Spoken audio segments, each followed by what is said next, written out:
suri-suri lang sa mi.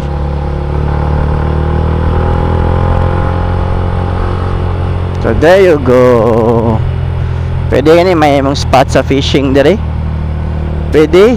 Yes or no? Tanaw ninyo. So that's the coastal ride. So tanaw ninyo mga higala. Pwede ka mag-fishing dire? Oh, look at that. That's the coastal road of Cagayan de Oro City.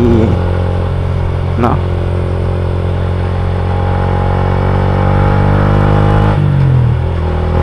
So, gamit ka rin sa Clarita. So, mga nini